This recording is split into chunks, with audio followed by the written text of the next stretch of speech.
우리 약속의 말씀, 제가 한 절, 여러분들께서 한 절 그렇게 교독하시겠습니다.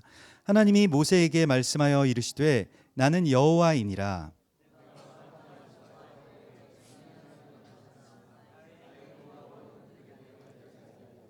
가나안 땅 곧 그들이 거류하는 땅을 그들에게 주기로 그들과 언약하였더니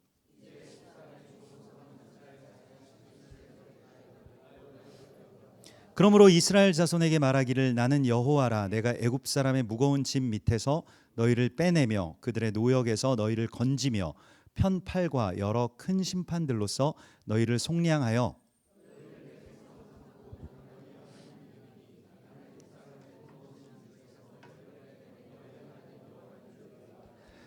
내가 아브라함과 이삭과 야곱에게 주기로 맹세한 땅으로 너희를 인도하고 그 땅을 너희에게 주어 기업을 삼게 하리라. 나는 여호와라 하셨다 하라.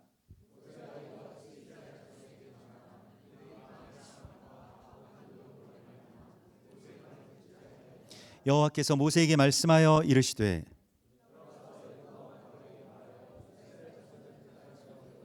모세가 여호와 앞에 아뢰어 이르되 이스라엘 자손도 내 말을 듣지 아니하였거든 바로가 어찌 들으리이까. 나는 입이 둔한 자니이다. 여호와께서 모세와 아론에게 말씀하사 그들로 이스라엘 자손과 애굽 왕 바로에게 명령을 전하고 이스라엘 자손을 애굽 땅에서 인도하여 내게 하시니라. 아멘. 이번 주는 그리고 그가 나타나셨다라고 하는 뜻의 바예라가 시작되는 그런 주간입니다. 예전에 한번 또 그 창세기에서 이제 아브라함에게 나타나신 하나님의 이야기에 토라 포션 제목이 같은 동일한 제목이 그리고 그가 나타나셨다라고 하는 것인데요. 그 뭐 일부러 그렇게 동일한 제목으로 붙였을 가능성도 있습니다. 무엇이냐면 하나님께서 아브라함에게 나타나실 때의 단계와 또 지금 모세와 그 백성들에게 나타나실 때의 이름의 차이가 있기 때문에 그렇습니다. 같은 제목이지만은 그렇기 때문에 이 바에라 그리고 그가 나타나셨다라고 하는 그 제목 가운데 하나님이 전에는 아브라함과 또 이삭과 야곱에게 나타나실 적에는 전능의 하나님으로 나타나셨고 그 엘샤다이 또 엘로힘 이러한 뭐 이런 표현이 맞는지는 모르겠습니다만 일반적인 하나님, 그러니까 일반적인 어떤 신의 하나님, 그래서 창조주이시고 또 전능자이시고 또 도와주시고 또 모든 세상의 만물을 주관하시고 통치하시는 어떤 신의 영역에서, 맞죠? 하나님 그런 신이시고 하나님 그런 창조자이시며 통치자이신 것이 맞습니다. 근데 그런 어떤 신으로서 나타나셨는데 그것이 잘못되었다라고 하는 것이 아니라 그 단계에서 이제 더 쌓아 올리는 다음 단계가 있습니다. 그것이 바로 여호와 하나님으로 나타나신다라고 하는 것입니다. 그래서 내가 여호와로는 그들에게 알리지 아니하였는데 이 단계에서는 이제 여호와라고 하는 이름을 내가 알려준다, 계시하신다고 말씀을 하시죠. 그래서 여러분들의 어떤 신앙의 여정 가운데서도 하나님에 대해서 우리가 믿고 전능자이신 하나님, 창조주이신 하나님에 대해서 믿고 또 경배하고 또 어쩌면 숭배하는 그러한 단계의 예배와 또 그러한 단계의 신앙이 있을 수 있겠습니다. 우리가 그러한 지점까지 지금 왔는지도 모르겠습니다. 근데 그 다음 단계를 하나님께서 열어주신다고 말씀하시는데 그것은 바로 여호와 하나님이시죠. 그 여호와라고 하는 그 이름에 대하여서 우리가 지난주에 그 쉐모트의 주간에 보았던 것과 같이 이 여호와라고 하는 이름은 출애굽기 3장 14절 15절에 나는 스스로 있는 자니라 라고 하시는 그 말씀에서 나온 말, 그 이름이라고 하는 것을 우리가 지난주에 나누었죠. 그래서 그 에흐예 아쉐르 에흐예라고 하는 것이요. 한번 여기 앞에 나오니까 한번 읽어보시겠습니다. 에흐예 아쉐르 에흐예, 예, 그렇게 됩니다. 그래서 에흐예라고 하는 것이 이제 존재한다, 하야, 이렇게 살아있다라고 하는 뜻인데 아쉐르는 이제 곧다, 그대로 에흐예. 그래서 이게 무슨 뜻이냐라고 하는 게 지난 3000년 동안의 질문이었어요. 그럼 논쟁이었고 이것에 대해서 주로 좀 철학적으로 많이 풀고 싶어 했습니다. 학자들은 특별히 좀 헬라의 학자들은 이렇게 철학적으로 존재론적으로 이걸 풀고 싶어 했어요. 그래서 번역도 I am that I am 하면 되게 좀 멋있어 보이지만 단점은 뭐냐면 멋있긴 한데 무슨 말인지는 잘 모르겠다는 겁니다. 그게 좀 단점이고, 그래서 여기에 대해서 I am that I am에 대해서 신학교 다닐 때, 신대원 다닐 때 뭐 논문도 찾아보고 여러 가지 막 그 뭐 책도 찾아보고 한참을 고민을 했었거든요. 뭐 시험 문제에 나오는 건 아닌데 너무 궁금해가지고 그 학교에 있는 대부분의 자료들을 다 찾아본 것 같습니다. 도서관에 박혀가지고. 근데 찾다가 이제 화가 나가지고 무슨 말인지 계속 모르겠는 거예요. 너무 점점 더 모르게. 그래서 뭐라고 하시는 것 같은데 무슨 말인지 모르겠는 게 좀 그 존재론인 것 같더라고요. 형이상학적인 존재론. 근데 그 주로 이제 그런 자료들만 제가 접해서 그런지 몰랐는데, 근데 이걸 덮고 이제 막 오다가 토라를 우리가 배우고 또 원리맨에 대해서 알기 시작한 다음부터 이 원리맨적인 해석이 무엇인가, 사실 토라라고 하는 것이 하나님이 우리를 통해서 나타나시는 방식이거든요. 그러니까 우리에게 주신 어떤 계율이 아니고 너도 이렇게 해야 돼라고 하는 어떤 규칙이 아니라 하나님이 우리를 통해서 이 땅 가운데 나타나시는 방식이 토라입니다. 그것을 살아내신 분이 예수아이시고요. 예수아께서 하신 말씀이 여기에 대한 아주 명확한 해석이 있었어요. 그런데 성경에서 그 해석을 찾지 않고 철학에서 찾다 보니까 굉장히 어려워졌던 거죠. 사실 굉장히 예수아께서는 이 부분에 대해서 너무 명확하게 해석을 해놓으셨습니다. 그래서 너무 명확하고 좀 어쩌면 너무 알아듣기 쉬워서, 우리가 좀 알아듣기 쉬우면은 좀 별거 아니라고 생각하는 그런 경향이 있는데, 사실은 알아듣기 쉬운 게 더 좋은 겁니다. 그렇죠? 알아듣기 어려운 것보다 훨씬 더 그 진리는 그렇게 막 복잡하게 하나님께서 꼬아놓으시지 않았기 때문에요. 그래서 그 요한복음 10장 35절에서 예수께서 해석하신 부분, 이 부분에 대해서 해석하신 것이 있습니다. 요한복음 10장 35절에 34절에서요. 34절부터 한번 띄워주실까요? 예수께서, 같이 읽어보겠습니다. 시작. 예수께서 이르시되 너희 율법에 기록된 바 내가 너희를 신이라 하였노라 하지 아니하였느냐. 성경은 패하지 못하나니 하나님의 말씀을 받은 사람들을 신이라 하셨거든.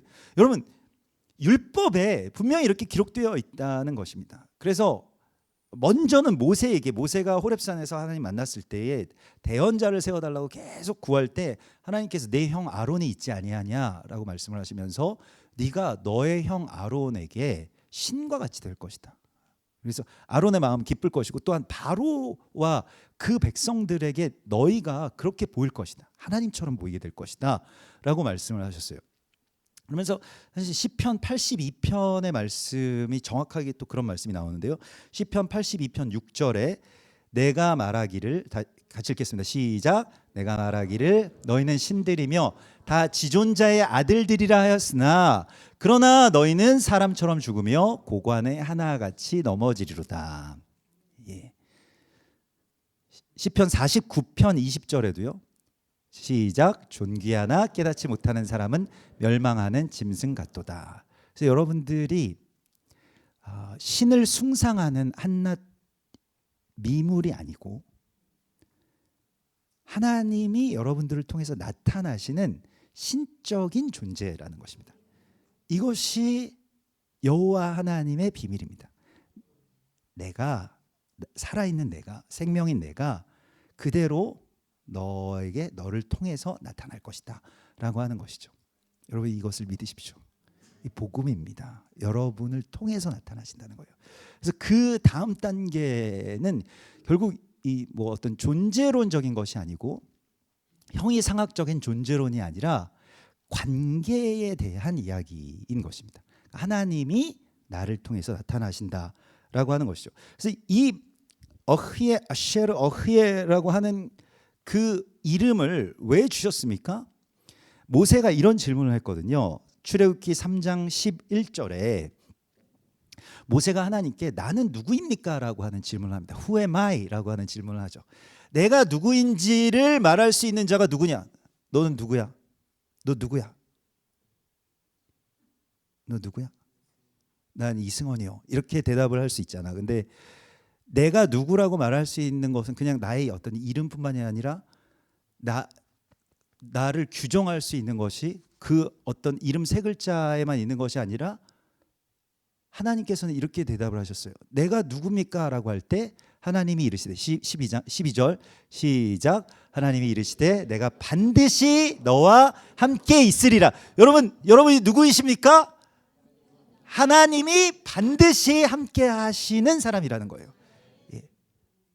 이게 하나님의 대답입니다. 내가 누구냐라고 하는 것에 대한 대답에 여러분이 누구냐라고 할 때에 이렇게 대답할 수 있어야 됩니다. 하나님이 함께 하시는 사람. 나는 하나님이 함께 하시는 사람입니다.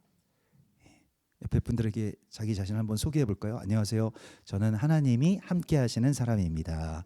안녕하세요. 저는 하나님이 함께 하시는 누구누구라고 합니다. 이렇게. 예. 하나님이 반드시 함께 하시겠다고 하신 그 약속의 언약이 바로 에흐예 아셰르 에흐예, 그것의 이 함축된 이름이 바로 야훼라고 하는 것입니다. 여호와. 그래서 그 이름에 대한 이야기를 다시 한번 말씀을 하시면서 또한 이에 대하여서 내가 전에는 아브라함과 이삭과 야곱의 하나님, 야곱에게는 엘로힘으로 나타났지만은 이제는 너에게는 엘로힘이 아닌 여호와로 나타난다. 근데 이제 저기서 출애굽기 3장 15절의 저 말씀에 대하여서 예수님께서는 또 어떻게 해석하셨습니까? 사실 모든 학자들의 그 해석보다 예수와의 직접적인 해석이 정말 더 중요하겠죠. 거의 너무 명확하기 때문에 너무 쉬워가지고 사실 좀 무시받는 경향이 있습니다만은 누가복음 20장 37절에 이에 대한 주석이 있습니다. 예수와의 주석이 있어요. 토라에 대한. 죽은 자가 살아난다는 것은 모세도 가시나무 떨기에 관한 글에서 주를 아브라함의 하나님이요 이삭의 하나님이요 야곱의 하나님이라 칭하였나니 하나님은 죽은 자의 하나님이 아니요 살아있는 자의 하나님이시라. 하나님에게는 모든 사람이 살았느니라. 이렇게 말씀하시고 있습니다. 이것이 무엇이냐면 하나님은 시간을 초월하시는 분이기 때문에 과거에 아브라함에게 나타나셨던 그 하나님이 지금 나를 통해서 나타나신다는 거예요. 그것이 현재의 하나님, 부활하신 하나님의 이야기라는 것입니다. 하나님의 살아계심은, 그래서 하나님은 죽은 자의 하나님으로 만들지 말고 하나님의 살아계심은 그래서 무엇을 통해서 나타나는, 여러분들의 현재를 통해서 나타난다는 것입니다. 여러분들의 삶을 통해서 하나님이 나타나신다는 거예요. 더 나아가서는 여러분들의 현재의 삶에서 하나님을 찾아내는 것이 사명이십니다. 여러분들이. 그래서 오늘 이 본문의 말씀에서도 내가 너희를 애굽 땅의 그 가혹한 노역에서, 그러니까 노예된 삶에서 너희를 빼낼 것이다. 그래서 너희를 그 노역에서 건지실 것이라고 하는 것에 대해서 계속해서 말씀을 하십니다. 그래서 그 가혹한 노역에서 너희를 건져내는 것이 나의 이 출애굽이고 구원이라고 말씀을 하세요. 여러분들이 이제 노동에서 해방되시는 것입니다. 내일 아침에 출근을 안 하셔도 되는 거예요.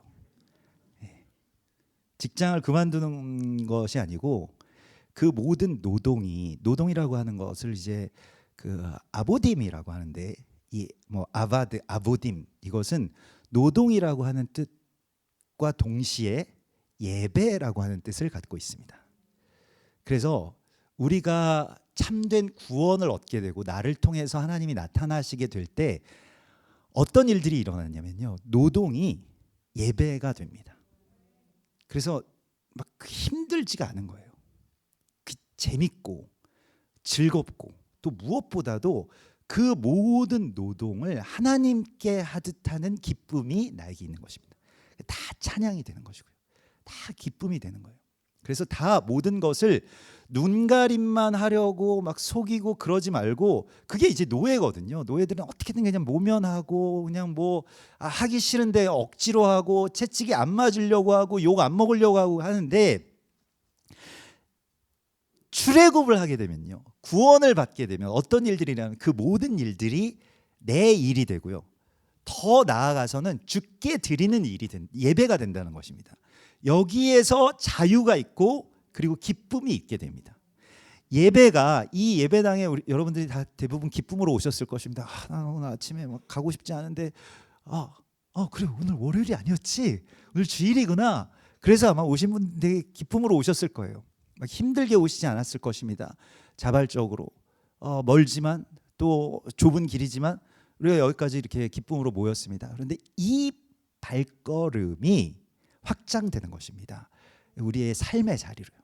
그래서 모든 일들을 할 때에 막 억지로 하거나 뭐 힘들어서 하거나 눈가림으로 하는 것이 아니라 다 하나님께 하듯 하라. 이것이 원리맨 신앙이죠. 그래서 이게 에베소서의 그 한 세 사람에 대한 비밀에 대해서 나온 이후에 우리에게 하나님의 전신 갑주를 입고 마귀들과 싸워서 뭘 하라고 말씀을 하시는 것이냐면 이걸 하라고 말씀을 하시는 거예요.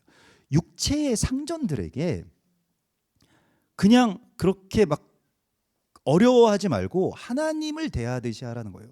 우리의 육체의 상사, 직장 상사를 몰라서 하시는 말씀인데 예수님도 안 믿고 정말 아주 안 좋은 사람입니다 라고 하는데, 그런 분들에게서 하나님의 형상을 찾아내는 것, 그런 분들조차도 하나님을 대하듯이 할 때에 여러분들이 하나님의 살아계심을 나타내는 분들이 되시는 것입니다. 하나님의 살아계심이 여러분들을 통해서 발견되는 것이에요.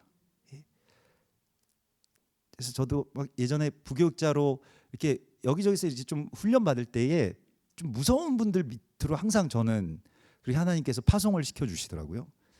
왜냐하면 저희 부모님이 되게 인자하시고 저희 혼나본 적이 없기 때문에 아마 하나님이 그 좀 부족한 혼남을 좀 채워주신 것 같아요. 그래서 가서 맨날 혼나고 막 또 나중에 뭐 부교육자들끼리 모여가지고 막 담임 목사님 뭐 불평하고 욕하고 막 그런데 너무 힘들더라고요. 이게 저는 아닌 건 아니어가지고 그럼 그냥 그만둬야 되겠다 그렇게 생각한 게 한 달 정도 지났을 때였습니다. 판단이 빨라야 되잖아요. 그래서 사표 써가지고 이제 올라가기 전에 기도를 하는데 하나님께서 그 베드로전서에서 애매하게 고난을 받아도 주님을 생각하면서 이것을 참으면 아름다운데 그렇지 않으면 그냥 네가 개고생하는 거다, 뭐 이런 말씀이 나와 있더라고요. 그래서 그걸 보면서 이거 지금 나한테 주시는 말씀이구나, 내가 하나님께 하듯이 하지 못했구나.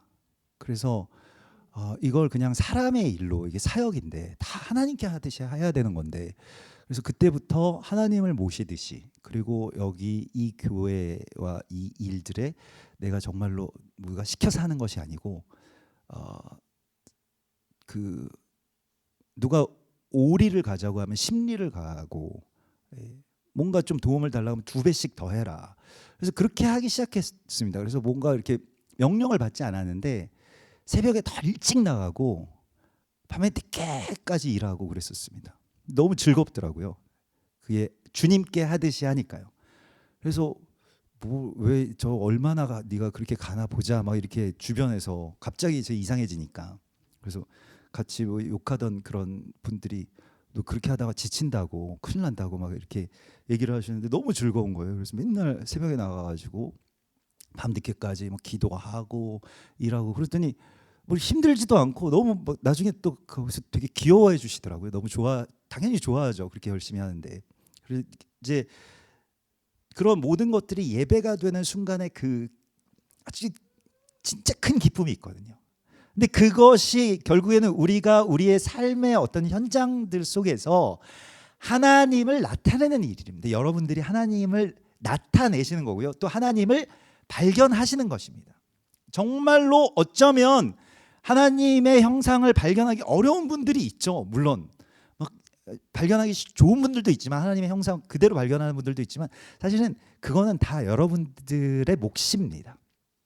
여러분들이 그 안에서 아주 위대한 조각가들은 그 돌덩어리 안에서 그 정말 아름다운 형상을 보는 거잖아요. 그래서 그걸 막 긁어내면, 파내면, 또 깎아내면 거기에 하나님의 형상이 있는 것입니다. 그래서 여러분들이 그러한 하나님을 찾아내는 분들이 되시기를 주님의 이름으로 축복합니다. 2026년도에. 그래서 무슨 일이든지 간에 예배가 되는 그러한 역사가 일어날 때 거기에 기쁨도 있고 또 거기에 성취도 있고 그렇게 됩니다. 학생들도 마찬가지예요.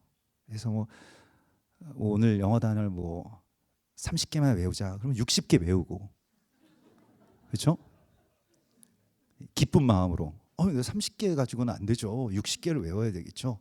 이렇게. 그래서 뭔가 그 요구하는 것에 2배씩 한다고 생각해 보세요. 그래요. 원래 so good so far라는 말이 있습니다. 정말 좋은 것은 또 너무 멀죠. 근데 하나님께서 하시는 그 역사 안에서 여러분들에게 그러한 마음이 막 임하게 될 줄 믿습니다. 얼마나 좋겠어요. 천국이 시작되는 거죠.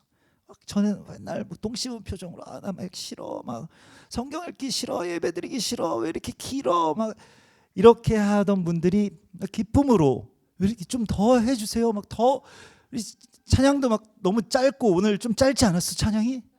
그렇지? 좀 더 했으면 좋았을 텐데 그런 막 마음이 막 계속 들잖아요. 그러한 것이 그냥 그 예배와 찬양 안에서만이 아니라 공부에서 그게 실현된다면 어떨까요? 네. 정말요.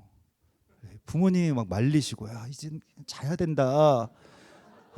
성경 좀 그만 읽고 이제 좀 자야지. 건강도 생각해야지. 얼마나 멋있겠어요. 천국이 시작되는 거지 그러면. 예. 그런 꿈을 꿉시다 우리도. 네, 아멘. 예, 그래서 하나님이 그 나타나시는 방식이요. 이렇게 여러분들을 통해서 나타나심과 동시에 세상에서는 재앙이라고 불리워지는 일들을 통해서 하나님은 당신을 나타내십니다. 그래서 10가지의 재앙이냐 10가지의 이적이냐 10가지의 재앙입니까? 애굽 사람들과 바로 왕이 볼 때는 재앙이죠.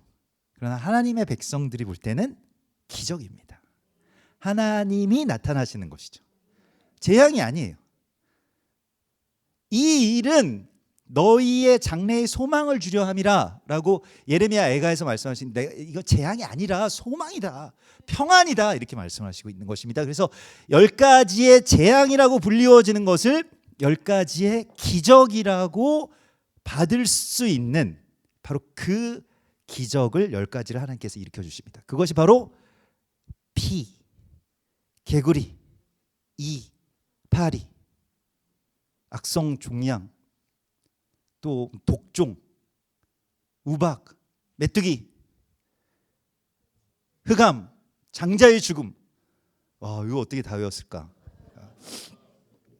네, 그래서 PK 파악 도구매 뭐 이런 거 이렇게 외워놨었는데 아무튼 그러한 재앙들을 통해서 하나님이 나타나시는 이야기입니다. 그래서 우리가 이것을 재앙으로 해석한 그런 해석들은 굉장히 많이 있지만 이에 대하여서 제가 그래서 이 출애굽기에 대해서 이 토라를 강해하면서 이 2가지를 깨달았을 때, 그러니까 여호와 하나님, 어흐예 아셰르 어흐예를 깨달았을 때 한 번 제가 큰 충격을 받았거든요. 이걸 어떻게 내가 알았지? 여기에 대해서 사실은 최근에 그 차신정 박사님이 지난 32년 동안 이 3000년의 신학 역사를 집대성해서 어흐예 아셰르 어흐예에 대한 해석들을 저한테 보내주셨어요. 그래서 그분 뭐 그 연대에서 이제 김형석 박사님의 제자이시기도 하고 철학의 대가죠. 그런데 그런 분들한테 이제 또 철학을 배우시고 신학도 배우시고 이렇게 해가지고 그걸 집대성한 그 자료들을 저한테 보내주셨는데 결국에는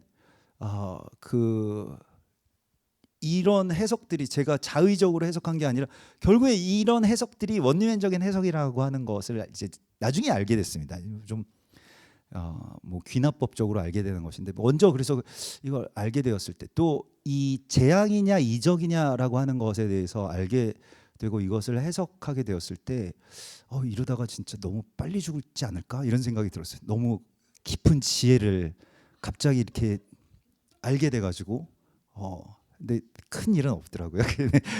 그리고 막 이거에 대해서 제가 조심스럽게 이렇게 강해 설교도 하고 또 예전에 뭐 브래드 TV에서 이렇게 이 토라에 대해서 나눌 때 아주 조심스럽게 이 말씀에 대해서 나누기도 하고 그랬었는데, 그래서 이거 신학적으로 굉장히 어떤 파장을 불러일으키지 않을까 그랬는데 별로 관심이 없으셔서 그렇지 큰 뭐 이야기들은 없었습니다만은 저는 이 깨달음이라고 하는 것이 정말 우리가 받은 그런 큰 복이라고 믿습니다. 여러분들에게 주신 하나님의 어떤 하나님이 열어주신 이야기죠. 근데 뭐 저한테 열어주셨다기보다는 여러분들이 계시기 때문에 저는 항상 여러분 덕을 보고 살잖아요. 그래서 성도분들한테 무엇을 열어주실지에 대해서 궁금해하면 하나님께서 꼭 열어주시는데, 여러분들이 그런 것들을 받으실 만한 어떤 자격이 있으시기 때문이 아닐까 이런 생각을 합니다. 근데 재앙이 아니라 이적이라고 하는 관점에서 다시 보았을 때 나일 강물이 피로 변하는 이 이야기는 예수와의 첫 이적이 물로 포도주를 만든 사건임과 연결됩니다. 그래서 동시에 물이라고 하는 어떤 그 나일강의 어떤 문명의 어떤 근간이자 또 그 문명 사회를 시작하게 하고 지탱하게 했던 그 물이라고 하는 것이 결국에는 그들을 살려주지 못하고 우리에게 있어서는 그것이 뭐 돈이 되겠죠. 그런데 그것이 피가 되는, 그러니까 그리스도 예수와의 보혈로서만 우리가 살 수 있다라고 하는 것이 선포된 사건이 바로 이 이적입니다. 그래서 그냥 애굽 사람들을 겁주기 위해서 하나님께서 이러한 재앙을 일으키시는 것이 아니고, 실은 하나님의 백성들에게 이 사건이 갖고 있는 구원의 비밀들을 하나하나씩 열어주시고 있는 것입니다. 그래서 오직 예수와의 보혈로 우리가 구원을 얻을 수 있음에 대한 선포가 바로 물로 포도주를 만드신 가나의 혼인잔치의 이야기고요. 또한 나일 강물이 피로 변하는 첫 번째의 이적의 이야기입니다. 두 번째가 무엇입니까? 개구리 이적이죠. 그래서 개구리 떼가 막 나오기 시작했는데, 그 개구리라고 하는 것이 뭐 개구리 좋아하는 우리 어린이들은 가끔씩 이제 뭐 봄 여름 되면은 이제 개구리 잡으러 막 여기 내려가서 막 잡기도 하고 그러잖아요. 근데 개구리가 히브리 말로 쨉바르데이아라고 하는데, 이 쨉바르데이아는 늪 위를 뛰어다니는 그러한 어떤 능력을 의미합니다. 늪이라고 하는 것은 이제 가라앉고 사람이 거기에서 빠져서 죽잖아요. 늪에 잘못 들어가면. 근데 그 늪과 물을 그 뛰어다닐 수 있는 능력이 있는 게 쨉바르데이아입니다. 쨉바르데이아가 뭐라고? 개구리. 개구리의 개구리의 어떤 재앙이 아니라 개구리의 능력이라고 한다면, 그래서 예수께서 물 위를 걸어오셨죠. 그것은 믿음으로 두려워하지 않고 그 물 위를 걸어가는 어떤 그러한 초월성의 능력을 우리에게 주심을 약속하시는 것입니다. 좀 더 들어가 보면 세 번째 이적이 무엇입니까? 바로 이의 이적인데, 이는 그때부터 애굽의 술사들이 따라하지 못해요. 이 세 번째 이적부터. 이는 정말 작잖아요. 이게 이제 캔이라고 하는데 정말 작은 것인데, 오히려 큰 이적들은 세상도 어느 정도 얼추 비슷하게 만들 수 있습니다. 큰 거는요. 근데 작은 거 만들기가 되게 어려운 것입니다. 정말 작은 이적, 정말 작은 그 어떤 이 마이크로 미라클이라고 할 수 있는데, 정말 작게 더 작게 가면 거기서 핵폭발도 일어날 수 있고, 뭐 원자 단위로 들어가게 그런 능력이 있게 되는 것이죠. 정말 작게 들어가게 되면 거기에 진짜 큰 힘이 있는 것이거든요. 그래서 작은 자의 일이라고 멸시하는 자가 누구냐? 스가랴서 4장 10절에 하나님은 작은 자의 하나님, 작은 일의 하나님이시라는 것입니다. 그래서 하나님이 그 작은 것들 속에서 나타나신다는 거예요. 큰 어떤 역사의 그런 이면에 그 작은 것에서부터 역사하시는 하나님을 우리가 발견해내는 것, 이것이 바로 그 이의 이적 가운데 주시는 하나님의 메시지인 것입니다. 그래서 작은 것, 작은 일, 그러한 것들 속에 나타나시는 하나님을 또한 우리가 기대하는 것이죠. 네 번째의 이적은 파리의 이적이었는데요. 파리는 뭐 우리가 지저분하고 막 그래서 손으로 이렇게 쫓아 보내는데 여기서는 파리를 쓰는 말 가운데 파리 어떤 해충의 의미로 파리를 쓰는 단어는 케레츠라고 하는 말을 많이 쓰는데 케레츠 쓰거나 근데 그 여기서 쓰는 말은 케레츠가 아니라 그 아로브라고 하는 단어를 썼어요. 그래서 그 아로브는 파리가 막 엄청 모였다는 뜻이에요. 실치 좀 파리 많이 모이면 한두 마리면 괜찮은데 엄청 모여가지고 막 새까매지는 거야. 예전에 뭐 아프리카나 어디 그런 선교 파리 많은 나라들 선교 하셨던 분들 들어보면은 밥이 원래 흰 밥인데 까맣다고 팔이 너무 많아가지고 이제 그때부터는 이게 재앙이 되는 거죠. 근데 파리는 한 마리는 별로 힘이 없는데 이 파리가 모였을 때 어마어마한 힘을 갖게 되는데 그런 의미로 케로브는 이렇게 모인다, 군집한다 이런 뜻을 갖고 있습니다. 그러니까 이 케레츠가 아니라 아로브는요. 미약한 존재들이지만 파리 우리는 뭐 파리반도 못한 목숨 뭐 이렇게 이야기를 하기도 하잖아요. 근데 미약한 존재들일지라도 엄청나게 모이면 놀라운 일을 할 수 있다라고 하는 것이고 마지막 때의 지혜가 무엇입니까? 모이기를 힘쓰라는 것입니다. 그래서 그 마지막 때에 모이기를 패하는 어떤 사람들의 습관과 같이 하지 말고 오직 권하여 그 날이 가까울 볼수록 더욱 그리하자. 그래서 일단 우리가 강력해지기 위해서는 이 모이는 힘이 필요합니다. 그래서 이게 막 모인다라고 하는 것이 생각보다 쉬운 일이 아니에요. 다 각자의 삶이 있고 사정이 있고 한데 그것에 대해서 내가 딱 멈추고 그 모이는 것을 위해서 힘을 써야 되는 때가 왔다라고 말씀을 하시고 있습니다. 그래서 마지막 때의 지혜죠. 모이기에 힘을 써라. 그래서 아주 비밀입니다. 이것이 바로 교회에게 주시는 하나님의 어떤 비밀과 같은 것이죠. 그리고 다섯 번째는 가축의 전염병인데요.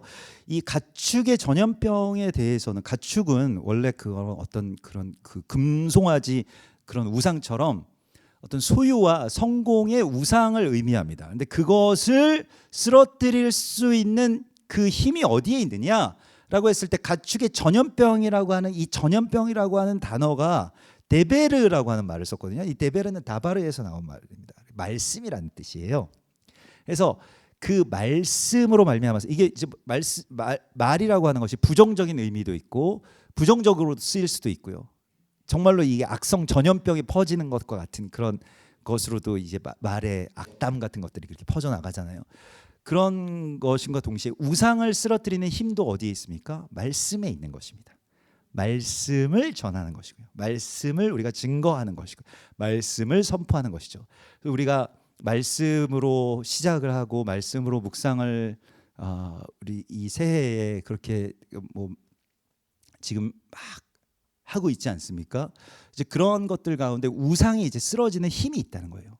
그게 바로 이 다섯 번째의 이적이고요. 여섯 번째는 악성 종기라고 표현이 됐는데 출애굽기 9장 8절에 보면 이제 바로 왕 앞에서 그 모세에게 화덕의 제 두 웅큼을 가지고 바로의 목전에서 하늘을 향해서 날리라고 합니다. 이 화덕의 제라고 하는 것이 무엇이냐면 주로 그 어떤 종교적인 기도를 할 때 사용하는 것이거든요. 이게 분향단도 그렇고 그래서 그냥 이렇게 불 쬐는 것이 용도가 아니고 기도할 때 쓰는 용도의 화덕입니다. 그런데 거기에서 재를 날렸을 때 그것이 애굽 전역으로 퍼져가지고 사람들 앞에 이 막 뭐가 나기 시작했다는 거예요. 뭐가 나기 시작했는데 그 나기 시작한 그 이 악성 종양의 출처가 어디냐라고 했을 때 이것이 밝혀졌는데 9장 11절에 출애굽기 9장 11절에 요술사들도 악성 종기로 말미암아 모세 앞에 서지 못하니 여기서 그 애굽의 술사들이 있었습니다. 애굽의 종교인들이죠. 그 애굽의 종교인들이 그곳에서 애굽 악성 종기가 어디에서부터 생겼냐면 요술사들로부터 애굽 전역에 퍼져나갔다는 거예요. 그러니까 이것은 무엇을 의미하는 것이냐면 이 영적인 풍조에 대해서 이야기를 하는 것인데요. 기도라고 하는 것이요. 그냥 단순히 우리가 개인적으로 하나님께 우리의 구할 것을 간구하는 것에 그치지 않고 이 분향단에서 향연이 되어서 이제 올라가잖아요. 막 불꽃이 올라가서 막 재가 이렇게 날리고 하는 것과 같이 기도가 이 땅을 변화시킨다는 것입니다. 그래서 퍼져간다는 것을 의미합니다. 기도가. 그래서 기도가 어떤 기도가 올라가느냐가 굉장히 중요하다는 것이죠. 백성 전체에게 영향을 미친다는 거예요. 가장 큰 나라의 가장 큰 영향이 어디에서 오느냐? 기도의 제단에서 어떤 기도가 하나님께 올라가고 있느냐에 달려 있다는 것입니다. 그런데 애굽의 술사들이 악한 기도, 악한 주술을 막 거기서 올리고 있었을 때 그것이 다 퍼진다는 거예요. 그러나 하나님의 사람들이 기도의 향연에서 나라와 또 영광과 권세를 하나님께 올려드리는 그 기도를 계속할 때 어떤 일들이 일어날까요? 그럼 반대로 전국에 그 기도의 향연이 퍼져나가게 되는 것입니다. 그러니까 이것이 우리가 해야 될, 우리에게 맡겨주신 하나님의 이적입니다. 우리가 기도할 때 이런 이적이 일어나는 것이거든요. 그래서 나라를 변화시키는 기도라고 하는 것이 결국에는 이 기도의 제단에서 올라가는 기도에 달려있다는 것을 하나님 말씀하시고 있습니다.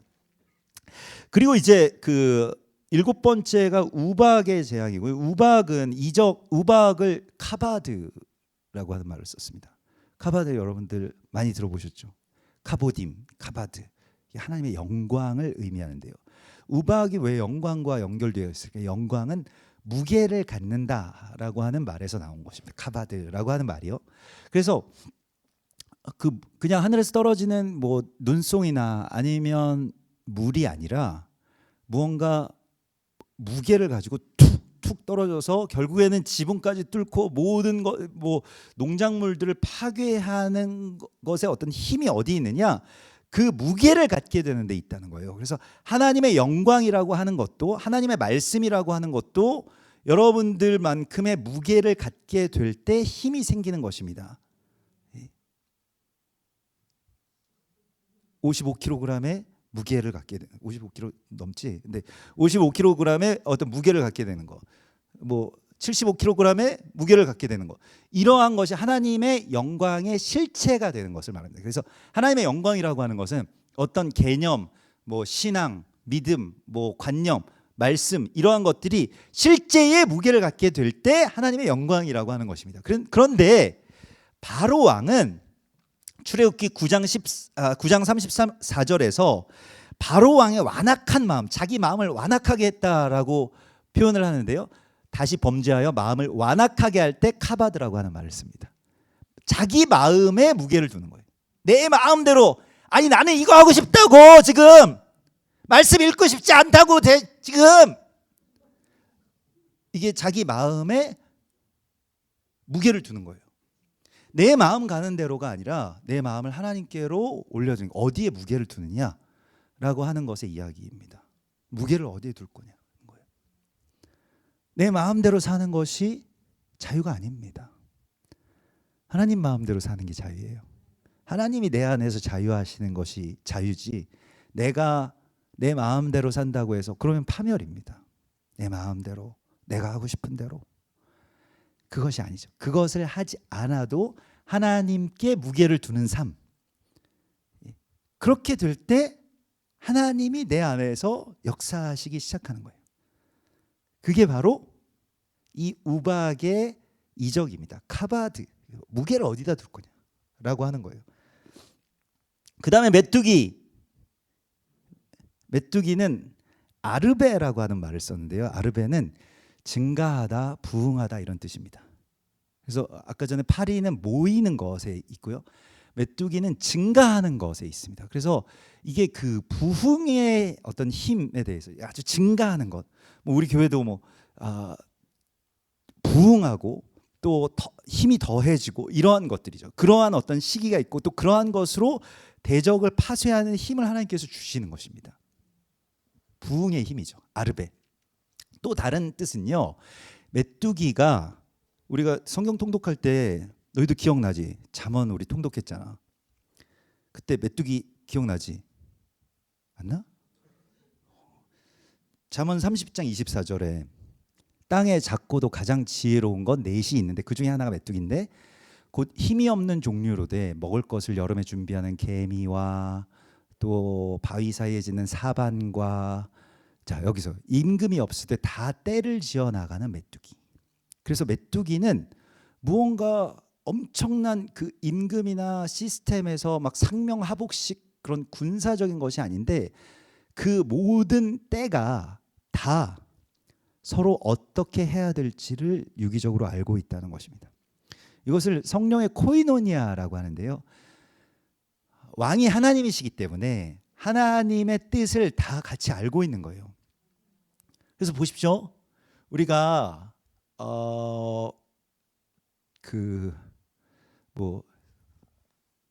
그렇게 우리 성경 통독할 때 뭔가 우리 음식을 같이 이제 준비해 옵시다라고 하면 막 착착착착 해가지고 막 뭐 스프레드 시트 만들고 막 해서 누군 김치 누군 밥 뭐 이렇게 하시지 않았잖아요. 그냥 정말로 아무것도 없는데 하나님께서 이렇게 다 모이게 하셔가지고 또 조화를 이루게 하시는데 그게 너무 멋지죠.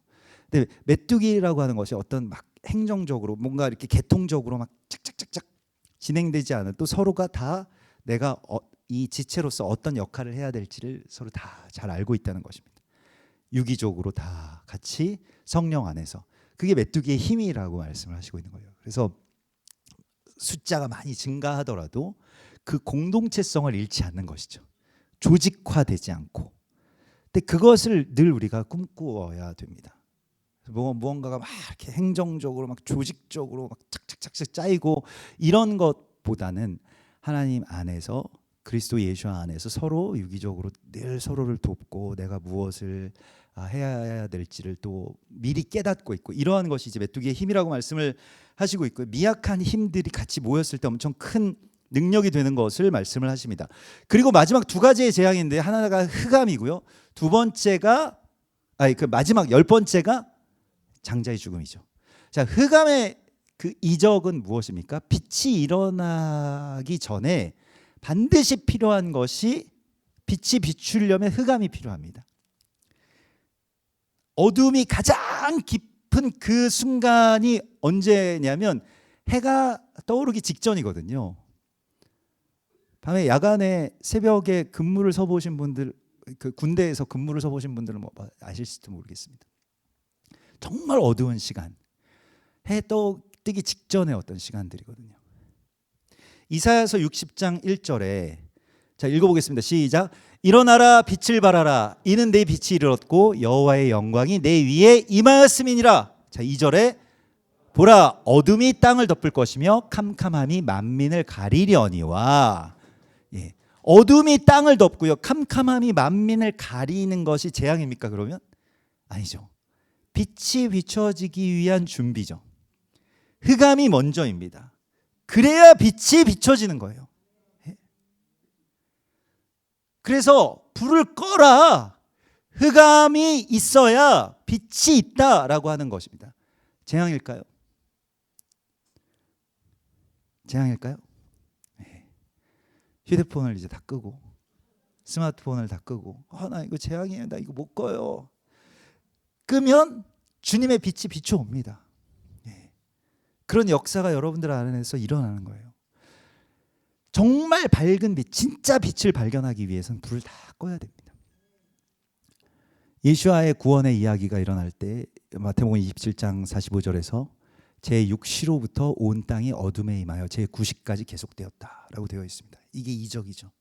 제6시가 언제냐면 성경에서 제6시는 정오입니다. 낮 12시. 낮 12시부터 오후 3시까지 제일 밝은 시간이 어둠이 임했어요. 그때 주님의 빛의 역사가 시작되는 것입니다. 그리고 마지막 재앙인 장자의 죽음이 우리는 구원의 이야기라고 하는 것을 곧바로 알고 있습니다. 우리는 기독교인이잖아요. 십자가의 비밀에 대해서 이미 알고 있습니다. 여러분 다 알고 계시죠? 장자의 죽음이 재앙이 아니라고 하는 것을. 장자의 죽음은 또한 어떤 것입니까? 각 가정의 장자라고 하는 것은 그 각 가정의 소망을 나타냅니다. 우리는 어떻게 살아야 되겠다. 우리 집안은 이렇게 해서 일어나야 되겠다라고 하는 것이 장자를 키우는 방식에서 나타납니다. 그래서 교육에 대한 이야기이기도 하죠. 그런데 장자의 죽음이라고 하는 것은 이 장자가 이제 어린 양의 피로 죽지 않고 살았다, 다행이다, 이것이 아니고 이 장자는 죽었다는 것을 선포하는 것입니다. 어린 양의 피로 하나님이 사가셨다는 거예요. 죽지는 않았는데 여러분들의 다 장자는 하나님의 것으로 올려진 것입니다. 이게 구원의 이야기입니다. 여러분들의 소유가 아니에요. 여러분들 마음대로 할 수 없습니다. 여러분들의 계획 안에 있지 않아요. 이제는 하나님의 것입니다. 그렇기 때문에 우리 이 가정의 장자가 하나님의 것이 되었습니다라고 하는 것을 선포하는 것이 구원의 최종적인 완성입니다. 그것이 장자의 죽음이에요. 하나님께서 당신의 아들을 내어주셔서 우리를 살리신 것과 같이 우리도 하나님께 우리의 장자를, 우리의 자녀를 하나님께로 올려드리는 것입니다. 이것이 구원의 이야기입니다. 이제 이 세상에 바쳐진 재물이 되지 않고 하나님께 온전하게 드려진 하나님의 소유가 되는 것, 그것이 장자의 죽음의 제사이고 이적입니다. 이러한 10가지의 이적을 통해서 하나님은 나타나신다는 것입니다. 그리고 우리는 이적처럼, 재앙처럼 보이는 그 일들이 실은 재앙이 아니라 하나님이 나타나시고 있는 중이라고 하는 것을 선포할 복음의 증인들로 여러분들이 서 계시는 것입니다. 새해부터 베네수엘라나 지금 이란에서도 얼마나 많은 사람들이 죽고 있는지 모르겠습니다. 이란의 백성들도 하나님의 백성이죠. 근데 이 시아파 무슬림들의 어떤 맹주가 이란 아닙니까? 근데 이란에 지금 엄청난 지각 변동이 있고 있어요. 지금 1979년에 이 이란이 가장 원래는 그 전까지는 이스라엘을 정말 좋아하고 우리도 테헤란로가 있을 정도로 이 많은 세계의 이 정말로 돕는 그런 나라 아니었습니까? 팔레비 왕조 때까지만 해도 여러 가지 어떤 이유로 팔레비 왕조가 무너지고 이제 그 다음에 세워진 이 이란의 어떤 신정 정치가 지금 무너지고 있는 순간에 와 있습니다. 어마어마하게 지금 사람들이 죽고 있고 피 흘림이 있는데 우리가 이란을 위해서 기도해야 됩니다. 이게 어떠한 방향으로 하나님께서 이끄실지. 그런데 재앙이 아니라 하나님의 나타나심입니다. 하나님이 지금 나타나고 계시는 거예요. 이 온 세상 가운데 정말로 피와 불과 흑암과 연기 기둥이 피어오르는 이때가 바로 은혜의 해. 보라, 지금은 은혜 받을 만한 때와 해가 되었다라고 주님께서 말씀하시고 있는 것입니다. 그것이 바로 여러분들의 이 선언으로, 선포로, 증거로 나타나게 될 것입니다. 세상에서 나타나는 이 모든 일들 속에서 또 여러분들의 삶을 통해서 하나님은 지금도 이 세상 속에 당신의 모습을 나타내시는 여호와 하나님이시라고 말씀하십니다.